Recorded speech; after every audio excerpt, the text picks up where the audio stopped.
the Johnson Wax Program with Fibber Mcgee and Molly.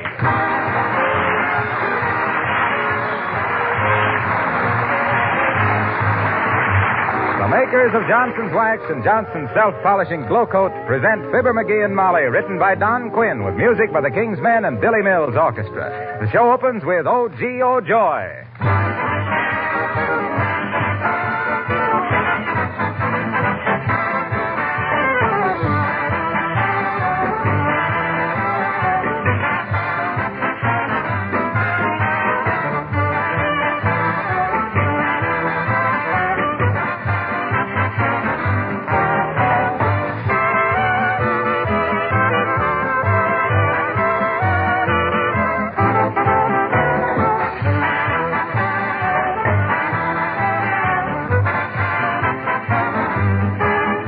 Last week on this program, I mentioned something that caused a good deal of comment. I said, a waxed house is a clean house, and a clean house is a sanitary, healthful one. Do you remember?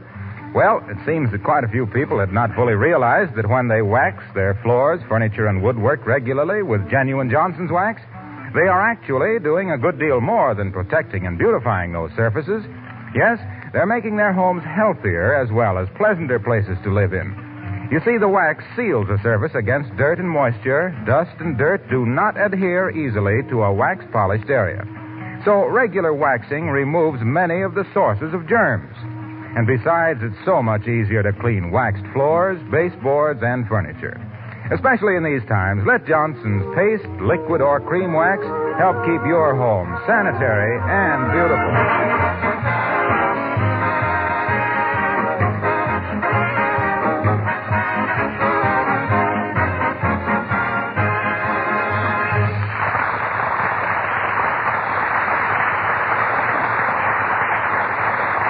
Well, about this time of the, quote, happy, unquote, Yuletide season, every husband begins to get that cornered rat look about his eyes. But the Squire of 79 Wistful Vista looks even more desperate than that. Something is definitely perturbing our hero. For further details, we join Fibber Mcgee and Molly.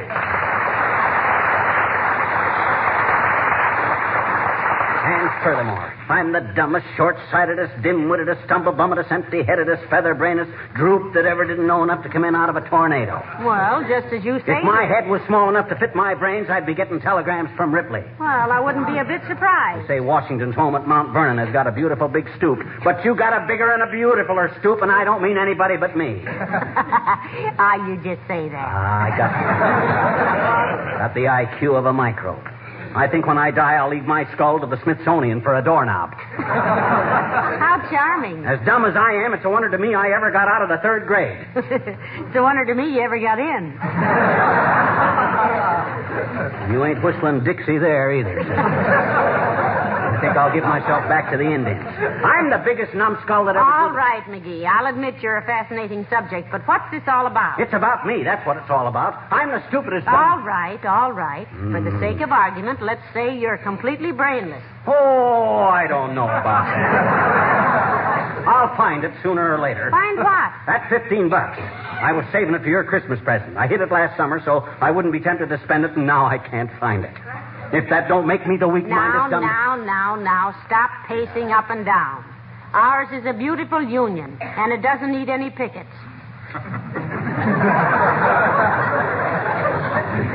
Pickets are still laying there. And I'm getting desperate. Only 8 more shopping days before Christmas, and I've looked every place. Calm yourself. What man can hide, man can find. Yeah.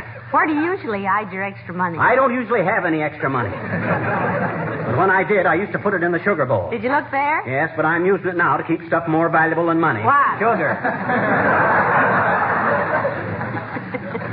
Did you go through all your old clothes? Yeah, if it wouldn't be there. I distinctly remember tucking it away in some safe place. Oh, let me see. Where could... Hey, hand me that blue vase on the mantel. Oh, this one here? Yeah. Oh, no, it ain't here. This is where I've been keeping my cellophane collection. Sure got a mess of it, haven't I? What are you saving cellophane for? I don't know. I guess I just got tired of collecting cigar bands. String. Seemed to be more future in cellophane. Doggone it, this makes me sore. Was it in $5 bills, dearie? It was a 10 and a 5 in a white envelope. And I wrote on the outside of it, do not touch until 10 days before Christmas, and this means me.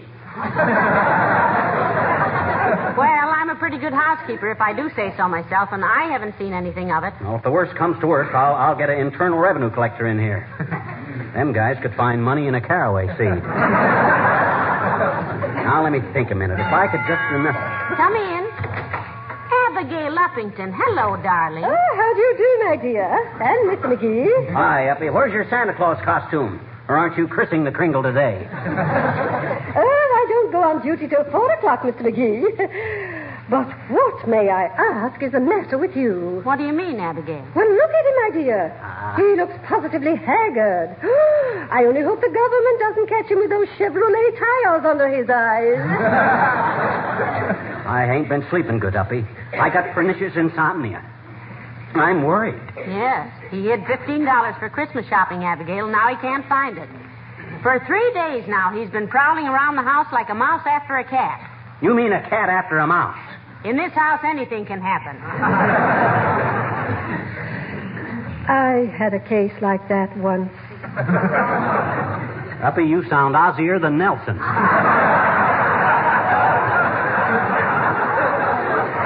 What happened with you? Oh, I was simply frantic because I thought I'd mislaid a ruby and emerald bracelet. But the solution was so simple, it was ridiculous. Well, what was the solution? Maybe it'll give McGee an idea. I suddenly realized I had never had a ruby and emerald bracelet.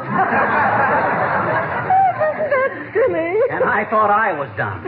Uppy, you're as giddy as a steeplejack full of applejack. I'm afraid I was at that time, Mr. McGee. You see, I was just a girl out of finishing school and madly in love with a handsome young lieutenant. Oh, sure. Well, there was something awfully romantic about those Civil War uniforms, Abigail.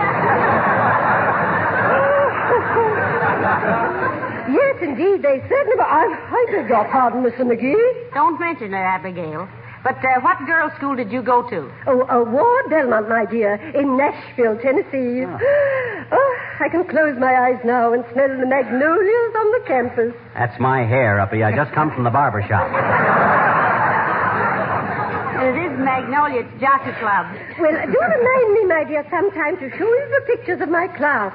I was captain of the croquet team, you know. No. Mm-hmm. Well, call me Virginia and watch me reel. So you all were the captain of the croquet team, was you, honey child? Now, please, Mr. McGee, I have only the most charming memories of the South, and I found Southern men were always most gentlemanly. Well, I guess that'll dim your northern lights, McGee. That must account for my good manners, Uppy. My grandfather wore the Southern uniform, you know. Oh, really? Yeah. Sure, he was a conductor on the Chattanooga Choo-Choo, What was it you wanted to see me about? Oh, I just wanted to tell you about the most marvelous fortune teller. Fortune teller? Blah. Those bargain basement gypsies couldn't foretell the future of a blue-eyed blonde with the fleet in. Oh. But they're fun, dearie. They're fun. Ah, fun my clavicle. Dark man going across your path, going to take a long journey, going to get a letter. You'll find your diamond ring under the... Hey, maybe she can tell me where my $15 is. Come on. What are we waiting for? Get your hat, Molly. Where is this fortune teller, Well, Uppy? it's upstairs on... Never mind, I'll find it. Come on, Molly. We'll see you later, Uppy. Why didn't I think of this before? Oh, boy, that $15 is as good as found. Right now. Why, those people are wonderful. I know of a case where a guy lost a big drum once and those...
to this reception room, Molly.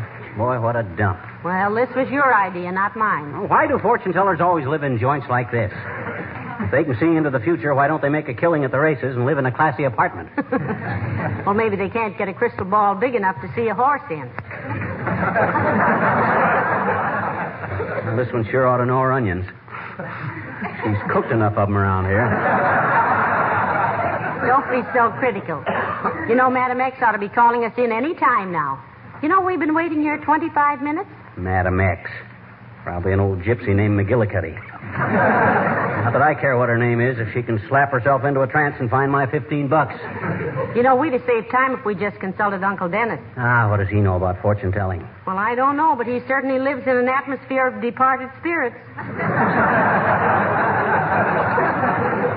You know, last night I came into the hall and I found him balancing himself on the banister. Yeah? What'd he say? He said, "Niece, your escalator has run down." At it again, huh? I gave him a lecture about that just the other day. What'd he do? He just sat tight. Mr. McGee, I will see you now, please. Oh, thank you, madam. Come on, dearie. We'll see what fate has in store for you. If fate still has a store, which I doubt with things being so hard to get. Oh, I'm ready, sis. Hop onto your broomstick. This way, please. Ooh, incense. I think I preferred the onions. Hey, can't we have a little light in here, sis? No. The darkness, she is desirable for proper contact with the forces of the unknown. Oh. Sit down, please. Oh, thank you. You see, the reason we came, Madam X, is because... Do not tell me. I will tell you. Your husband is in trouble, no? My husband is in trouble, yes. Hey, how'd you know, sis? Can you read my mind? Yes. It is very simple. Huh? No, that's what he's been telling himself all day, madam. How do we go about this now, sis? Do you read the stars, feel the bumps on my head, look at my palm, or do we just sit around and strain our eyes at each other? No. For $5, I will answer 3 questions. $5? Isn't that a little expensive? Yes. Now you have 2 more questions.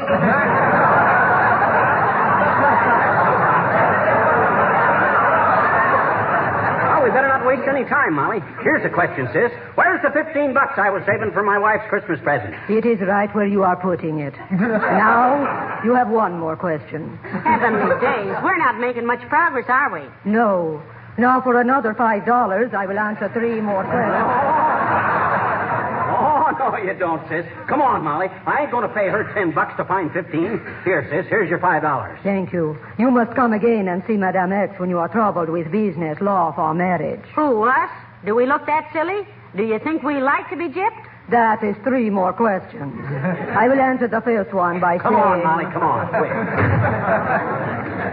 Well, my goodness, McGee. We didn't get much satisfaction in there, did we? Well, yes. She at least says that dough is still where I put it. That's some comfort. Well, come on, let's go home and Well, hello there, folks. Say, have you been consulting Madam X? Yes, if you call it that, Mr. Wilcox. The way that dame clips you, she ought to be a barber in a boot camp.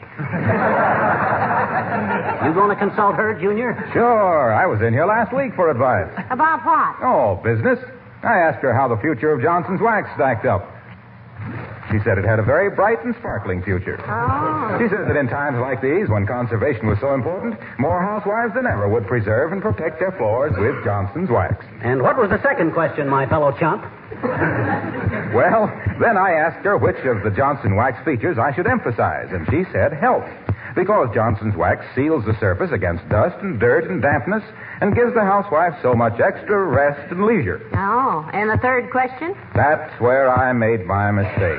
I asked her if my pipe bothered her. And she said yes and soaked you another fin.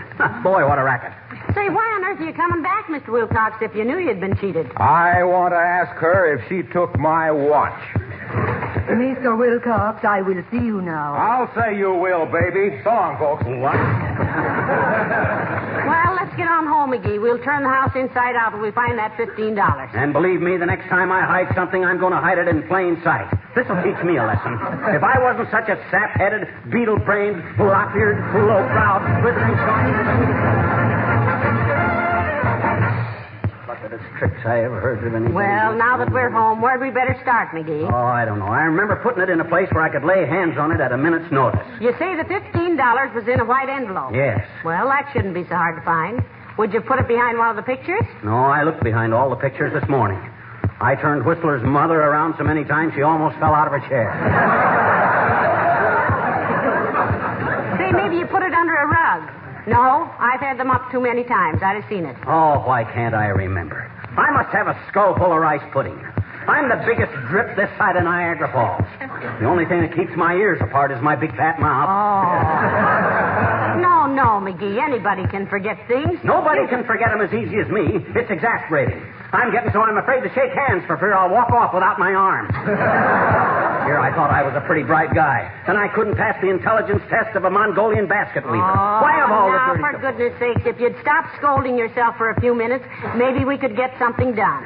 Well, my gosh, well... Now, listen, here's what we better do. I'll start with the upstairs and go through every room, and you look around down here, and between us, we ought to cover every inch of this house. Okay, but I... Now, stop your arguing. Anyway, you're not as dumb as you claim. You're really pretty smart. I am? Yes. Oh. Or you wouldn't have hidden that $15 from yourself. Why, when it comes to money, and I hope we do... Come in. Oh, hello there, Mr. Oldtimer. Hello, daughter. Hello, Johnny. I just stopped in to say goodbye. Goodbye. Hey, Oldtimer, come back here. What's the matter, kid? You can't yell goodbye at us and then rush away like that. Where are you going and for how long? Yeah, and when will you be back and for how long? Going to Chicago, kids. Gonna be gone for an indefinite period. Oh, what do you mean indefinite period? I mean, I won't be back till the afternoon of January 5th. But whether 3 o'clock or 3:15 is indefinite. Fly? Hey! Fly. Oh, well, I'll hold still and you swat him, Johnny. No, my husband means are you going to fly to Chicago or take the train? Ain't decided, daughter. Thought maybe I'd get up early in the morning, throw the saddle on old Betsy, sleep on her back, and ride her all the way to Chi. Well, that's a long trip for a horse. Who's a horse? Why, isn't Betsy? No, Betsy's my bicycle. On the other hand, kids, I'll likely take the steam cars. I love trains. Used to be a railroad man in my younger days. What'd you do on the railroad? What do you mean, what did I do, Johnny? I had my own. You mean you owned a railroad? Sure did, daughter. 18 cars, 2 engines, and 72 foot of track. Run from the dining room through the front hall, back to the kitchen and round into the dining room again. Stopped at the umbrella stand, the piano stool, the refrigerator, and the cook, exception Mondays, which was the cook's day off, at the piano stool on signal only. But I had a bad wreck in 1889 when Papa come home late one night, tripped over the coal car. Oh, tough luck. Yes. Now I never see an engine with a tender behind without thinking of what Papa did to me that night. Well, go on, kids. Merry Christmas.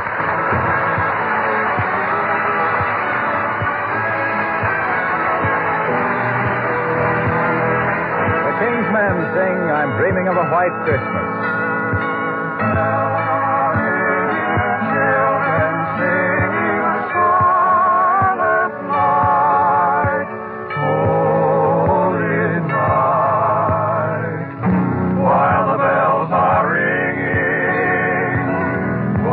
Children sing, I'm dreaming of a white Christmas, just like the ones I used to know,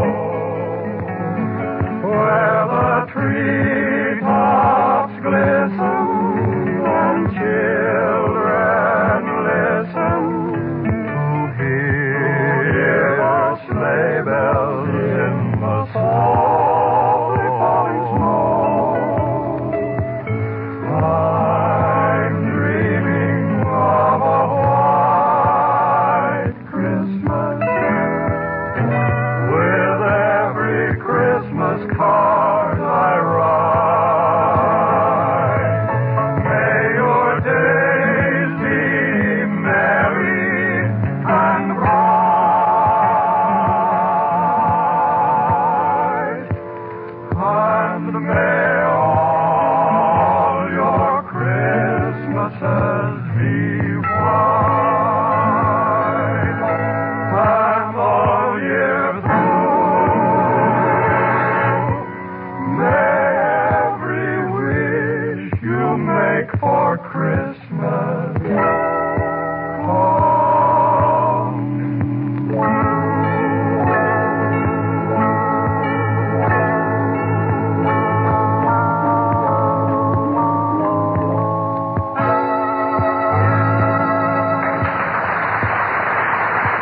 about ready to give up. You certainly hid that $15 well. Yes, and I could kick myself around the block for it, too. If I'm not the silliest Yes, we've been all over that.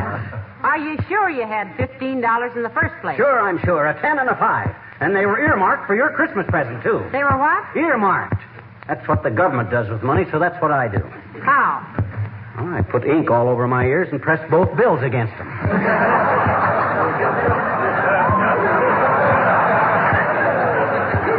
I think the theory is that no two people have ears alike. You know, like fingerprints, only easier to see. Well, that must keep Mr. Morgenthau pretty busy. Yeah, I guess it does. Now, listen, let's just sit down here and reconstruct what you did when you hid the money. What did you do first? Well, first I got me an envelope. Come in.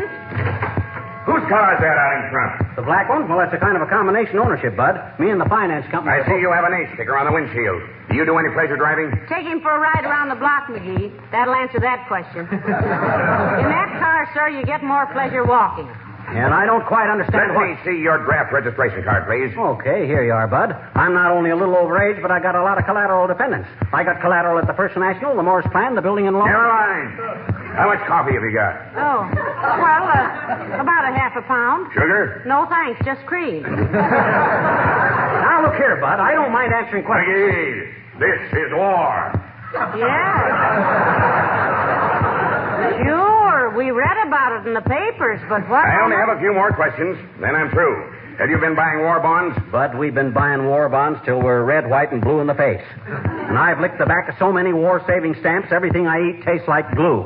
Now, if you don't mind... I hope you're not complaining. Certainly we complain. Everybody complains, and it doesn't mean a thing. And now, if you please explain McGee, why... I see you have cuffs on those trousers. Did you buy that suit after restrictions were put on clothing? No, I didn't.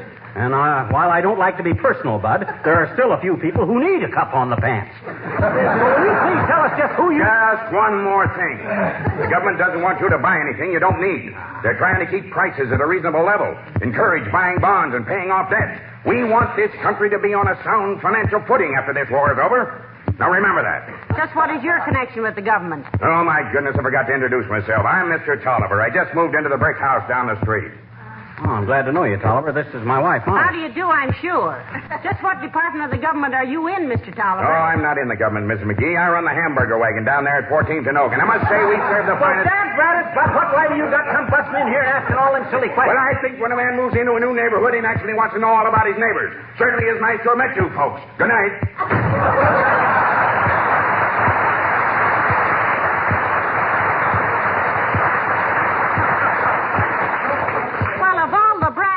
People I ever tells met. me I'm going to have trouble with that mug. He's going to get in my hair, and there ain't enough room in it for anybody but me. A self-appointed cop. Oh, never mind, McGee. Let's concentrate on finding your $15. Now, what did you do after you got the envelope? Well, now, let me think. I put the money in the envelope and sealed it. Yes. Then I started looking for a hiding place. Yes. First, I thought I'd hide it in the hall closet. And then I says to myself, no, I says. I'm going to clean out that closet one of these days. So I takes the envelope. Oh, for goodness sakes. Come in. Hello, Mrs. McGee. Hello, Mr. McGee. Oh, Mr. Wimp. Hi, Wimp, old man. Why the suitcase? You running away from home again? Oh, no, Mr. McGee. I'm going to Chicago on a business trip for about 3 weeks. Oh? Is your wife going with you, Mr. Wimple? No, she isn't, Mrs. McGee. I'm going to be terribly lonesome without her, too. Ouch. What's the matter? I was crossing my fingers so hard I almost broke them. Well, what kind of a business trip is this, Mr. Wimple? I'm going to see my publishers, Mrs. McGee. The ones who publish all my poetry. Oh. They sent me a telegram saying they wanted to see me. Gee, they must think a lot of you, Wimp. Yes. They wanted to publish my picture. And I sent them some, and they wired right back. We don't believe it. Come in person. Wasn't that nice? So you won't be here for Christmas, Mr. Wimple? No, but Sweetie Face gave me my Christmas present before I left. Look, a check for $25. Say, that's great, Wimp. Isn't it, though? She says if I'm a good boy all year, that next Christmas she'll sign it. She might even throw in the blotter. Why, that old saber-tooth. I thought of a swell gift I'd like to send her, Wimp, but I hate to ask anybody to deliver it. Oh, I'd be very happy to take it over, Mr. McGee. Oh, no, you wouldn't. It might explode before you got there. Not if you timed it right to the second.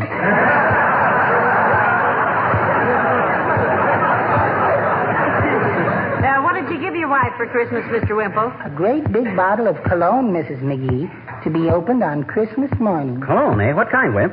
I mixed it up myself, Mr. McGee. Mostly carbolic acid. Oh. Why, Mr. Wimple, that's liable to take the skin right off her face. Yeah. Yes. Merry Christmas.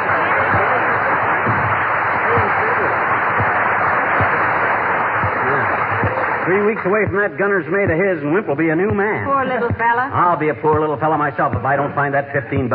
If I wasn't such a numbskull, such a hopeless dope and a blue ribbon dupe, Stop it now. Huh? Let's take up where we left off. Okay. After you decided against hiding it in the closet, what'd you do? Doggone it, that's what I can't remember. All I know is I put it someplace where I'd remember it just before Christmas. Well, I'm sorry, McGee. I can't imagine where in the dickens you... Dickens! That's it. Now I remember. Here it is, right here in this book. What book? Dickens' Christmas Carol. Whatever made you hide your money in that? Safest place in the world. Nobody ever opens that book till Christmas time.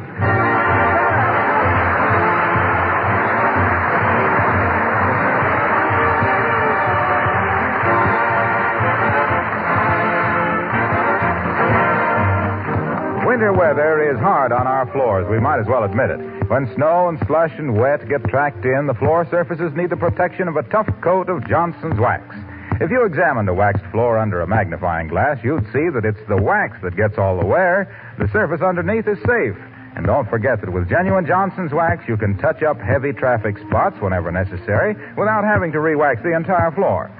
Don't forget either that there are 100 extra labor-saving uses for wax around your home. Windowsills, Venetian blinds, luggage, shoes and boots, furniture and woodwork.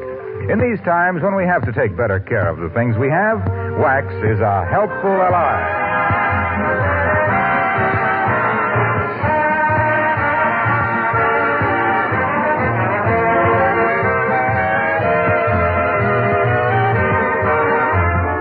That was a kind of a clever stunt at that, hiding this $15 in Dickens' Christmas Carol.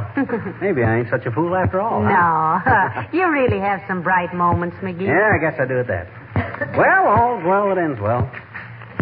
Here, you keep the $15 for me. I gotta throw this envelope in the wastebasket. Well, this isn't $15. This is the envelope. Huh? Oh, my gosh. I tore up the money. What? Oh, if I ain't the worst muddle-headed, more than ever should have had $15 in the first place. I'm the dumbest, dilliest, dim-wittedest, good night. Good night, all.